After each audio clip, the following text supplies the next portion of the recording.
Hey there, www.andrewmarkmusic.com on Darwinism and social Darwinism. Um, there seems to be a lot of confusion on this issue. Maybe some of my takes on it here are going to be idiosyncratic, but I'll try to stick to what I believe are congruent, coherent, reasonable ideas on it. Darwinism, strictly speaking, is a biological theory based on natural selection. So it's how life forms manipulate their environment via genetic processes so that they can best adapt to where they live. And this has been proven beyond a doubt that life functions like this. Where I personally find it becomes really problematic is to say that cosmology is evolution in the same sense as biological evolution, which started on the planet in the last few billion years. I don't see the laws of gravitation as being evolutionary. I think I don't see thermodynamics being evolutionary. I think that if you're going to say via cosmology that change over time is evolution, I find it quite meaningless. If I go to a baseball game and by the time the ninth inning is over, do I say that there was change over time and it was evolution? No, I don't think so. If I take the 100 years of baseball games, do I say anything evolved there? There was change over time, and to say that it was evolution, maybe to a certain degree, but I still find it problematic. Now, where this really gets problematic is what's happened in the last 100 years with Darwin's ideas as they pertain to misguided, misinterpreted, and downright destructive and toxic views of social Darwinism. Nietzsche's ideas were perverted. Heidegger's ideas were perverted, two of the great German philosophers of the last century. You have now a plutocracy, 2,000 oligarchs who believe that they can do anything they want on this planet and justify it through social Darwinism. It's just wrong on every level. What's happening juxtaposed to the oligarchy is now you see this rise of identity politics, especially the Aryan identity politics, which we've seen before, and this never works out well. This is a strongman Darwinism, but again, I feel it's misrepresenting Darwinism, because although life will struggle to survive, and strength is certainly a part of that, it's not all of it. And certainly, if we look at life on this planet throughout its history, biological life, it was always striving for balance, always striving for equilibrium. Anytime one life form dominates beyond its niche within an ecosystem, it ultimately gets destroyed. And I believe that this is where we're heading today, where through bad interpretation of science, Darwinism, applying it to where it should not be applied, we're looking at quite possibly mass extinction. And this has happened before. I mean, it's speculative, but if the dinosaurs hadn't been taken out in the way they were, perhaps they would have been taken out in another way by just being too dominant.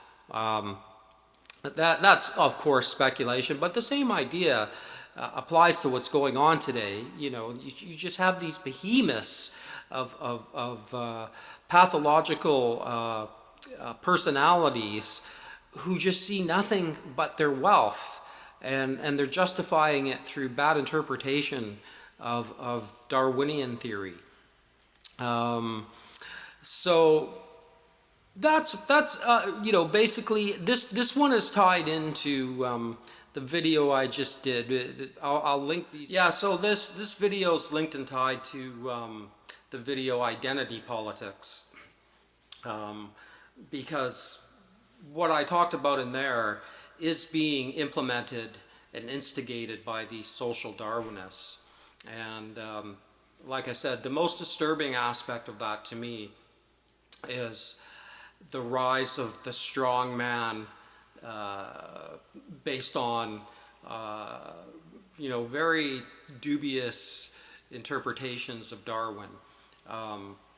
This would be Putin, the Aryan right, and we know where this leads. This is not good. Ultimately, if you study life, you will find that there is a brutality to it, indeed, but that there's also a symmetry to it. There's a cooperation involved in it. There's an equilibrium. There's a certain harmony involved in it. It's not discordant in the way that these social Darwinists are implementing their version of it. And this will be a disaster for pretty well everyone. A lot of people. How bad this gets, it's hard to say. I think it could get as bad as this planet being Mercury within 100 years, especially when you factor in the insane amounts of pollution that this plutocracy is instigating and responsible for. And make no mistake about it, because if you don't give anybody a choice then about how to live, and you force your way of life on them, you are culpable. It's not the person so much that is just going along with it because they don't know better. It's the people who are doing it on purpose, who know exactly what they're doing, who are more culpable. So let's put that straight out there too. Anyway, thanks for watching. www.andrewmarkmusic on Darwinism and social Darwinism, where I think it's correct and where I think it's problematic. Yeah, to continue on evolution here and what it is and what it isn't, what I find problematic, I'm gonna throw a couple of things out there that are going to be unconventional and controversial. But I find technology, I don't find it useful to say evolution with technology.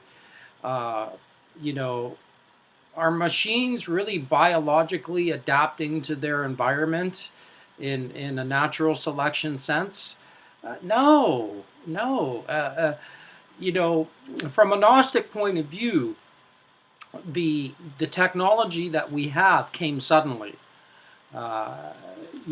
Biological evolution spans aeons, but within a span of 100 years, we've gone from plowing potatoes with oxen to quantum supercomputers.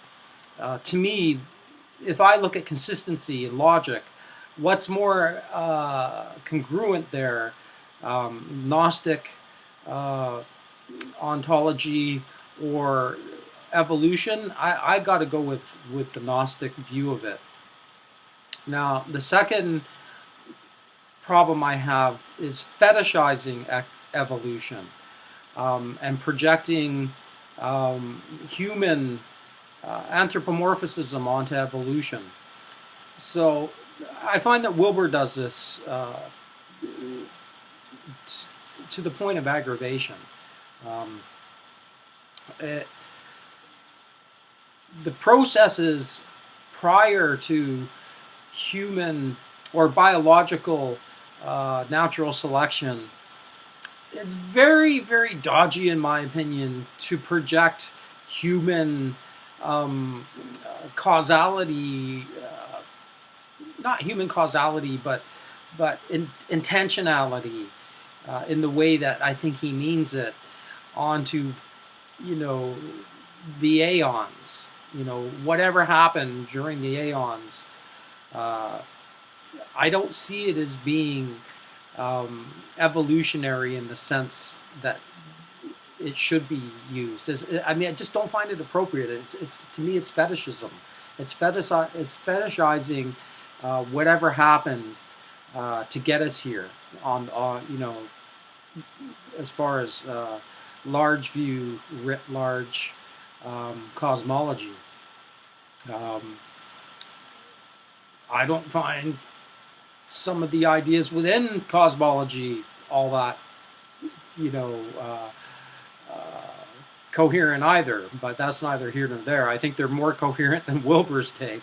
I personally feel that the best way to view the universe from a theistic point of view, knowing what we know about science, is pantheism.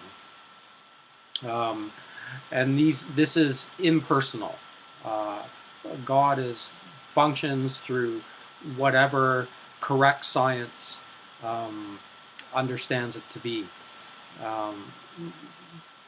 But then, for me as a Gnostic, I also go one step further and say it's quite possible that God is something other than the material universe, and that's the position I hold. And one can only speculate on that. But I don't find it incongruent. I don't find it contradictory. I don't find it dishonest. I find Wilbur's view dishonest on this issue. It's more of a religious view, where it's just far simpler to say pantheism. Then I wouldn't have a problem with him, But anyway, it's not that it's not possible. I get that Fichte and Schelling sort of, laid this groundwork. So did Aurobindo. But that comes down to ideas of consciousness, and whether consciousness can be equated with God in the way that Aurobindo, Vedanta, Schelling are theorizing. And I find that problematic too. If we don't know what God is, then I think it's preemptive to say that God is some kind of consciousness in the way that we mean it. I think it's far more honest to say that we don't know what God is, and I think that's the more honest view, and that's the view I hold as a theist. I believe it's there. I just don't know what it is.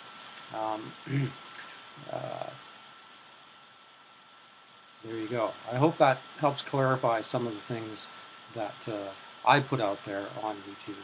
Okay. Peace out.